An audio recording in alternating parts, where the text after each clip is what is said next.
Imagine que você está em dezembro de 1972.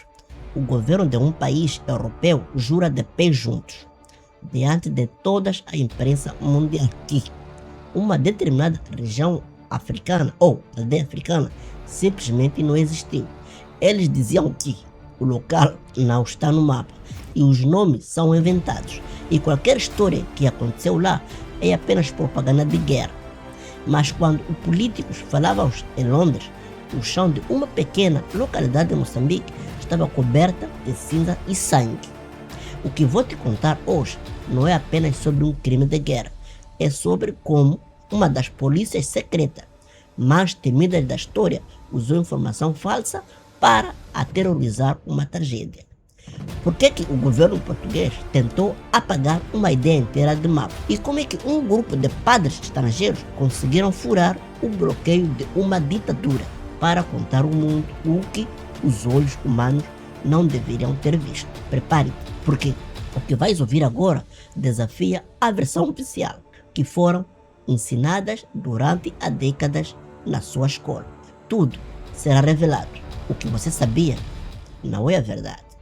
Eu sou Marcelo Padeiro, este é o canal Afroconsciente. Fica comigo até o fim, porque a última peça desse quebra-cabeça mostra que, às vezes, maior crime não é o ato em si, mas sim o esforço para fazer com que o mundo acredite que ele nunca aconteceu. E tudo que vais ouvir é baseado em fontes confiáveis listadas na descrição. Vamos aos fatos.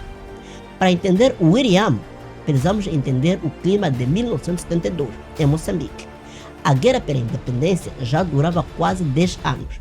A Frelimo, a Frente de Libertação de Moçambique, estava a ganhar terreno. O exército colonial português estava sob uma pressão enorme. Nesse cenário surgiu uma figura central, a PIDE, que na altura já tinha mudado do nome para Direção Geral de Segurança. Eles eram os olhos e ouvidos do regime. Em Tete, uma província estratégica por causa da construção de hidroelétrica de Cahora Bassa. A inteligência da PIDE começou a circular relatório dizendo que as aldeias ao redor de Tete não eram apenas povoados civis, mas sim bases camufladas de guerrilheiros. O problema é que a inteligência era baseada em suposições e interrogatório feito sob tortura.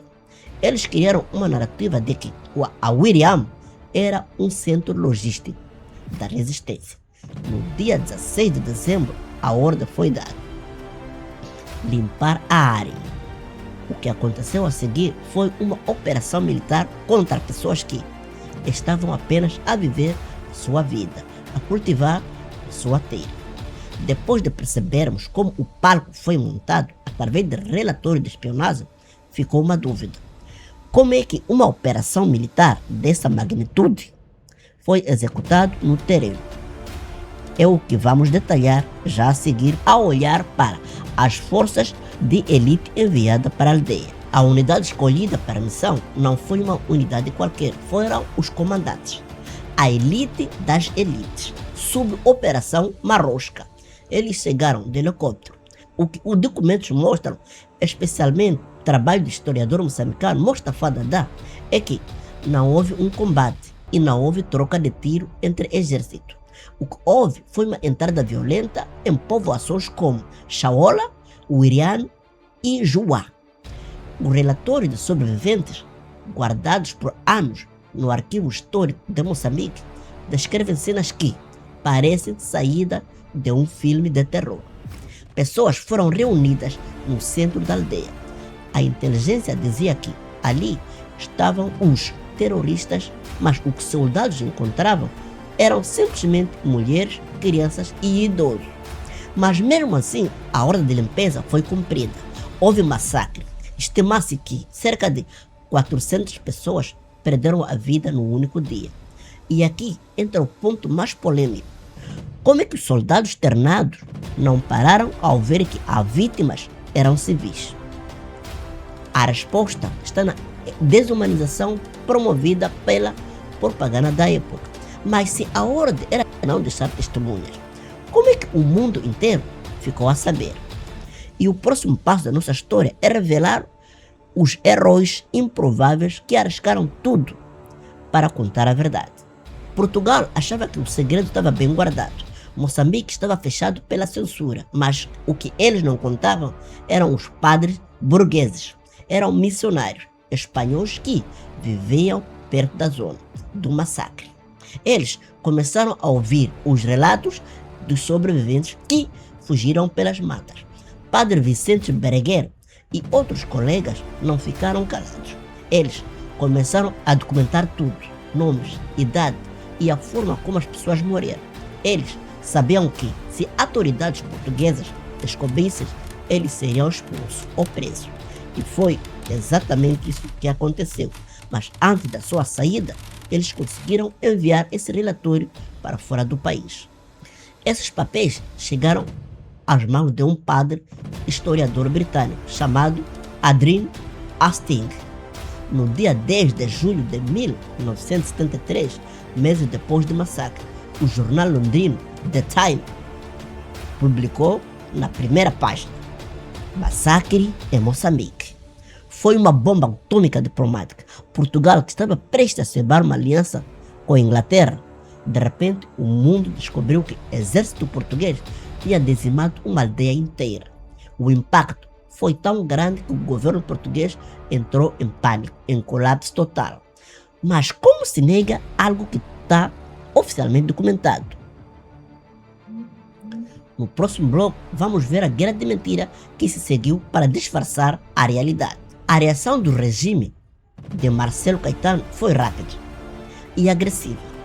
Eles enviaram jornalistas de confiança e oficial para a zona de Tete para tentar provar que o William não existia, e diziam que as coordenadas geográficas estavam erradas e que tudo era uma invenção da Frelimo para ganhar apoio das Nações Unidas. E foi aqui onde a investigação começa a se tornar fascinante.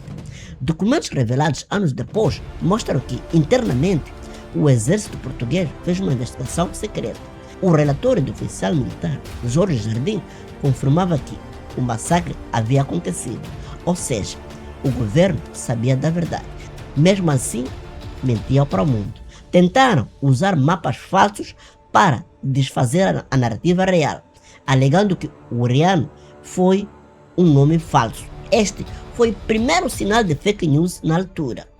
A inteligência da PIDE, que causou o massacre, trabalhava horas extras para apagar o retrato de sangue.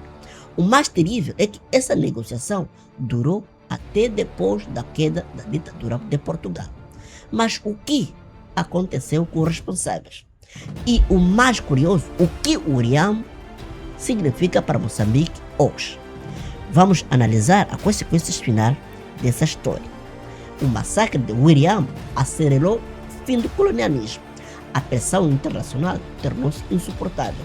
Pouco mais de um ano depois do artigo no jornal The Time, acontecia a Revolução de Corvo em Portugal. Moçambique caminhava rumo à sua independência. Em 1975, hoje, no local onde era a aldeia, existe um monumento, mas o verdadeiro monumento são os estudos feitos por acadêmicos africanos como o professor Mustafa Dada, que não deixou que os nomes das vítimas fossem esquecidas. Ele listou cada pessoa, cada família e devolveu à humanidade que a PIDE tenta retirar dessa sociedade. A William ensina-nos que a história não é apenas que o vencedor escreve, mas o que a memória de sobreviventes preserva. É uma prova de que a inteligência sem ética transforma-se em barbaridade e que o silêncio é o maior aliado do crime. E para concluir, a William não foi um acidente, foi um resultado de um sistema colonial que via o povo africano não como um cidadão, mas como alvo de um mapa de guerra. Ao resgatar essa história, não estamos a provocar vingança ou alimentar ódio antigo. Estamos sim a procurar a verdade, porque um povo que não conhece as feridas do seu passado nunca saberá curar o seu futuro. Este episódio é o lembrete do poder da voz humana. Se alguns padres e sobreviventes não tivessem falado, a Wiriam ainda seria hoje uma aldeia que nunca existiu. A questão é, o que você achou dessa revelação? Já tinha ouvido falar sobre o papel da polícia secreta neste massacre? Ou apenas conhecia a versão oficial? E você, em algum momento já ouviu isso nas escolas? Ou já leu isso no manual que você recebe todos os anos na sua carteira da escola?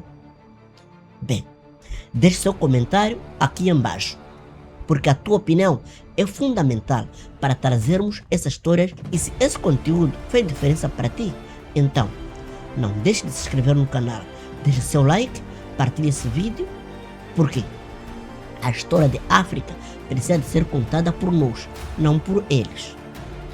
E lembre, até que os leões tenham seu próprio historiador, a história de caça continuarão a ser contada sempre pelo caçador. Eu sou Marcelo Padeiro, até o próximo vídeo.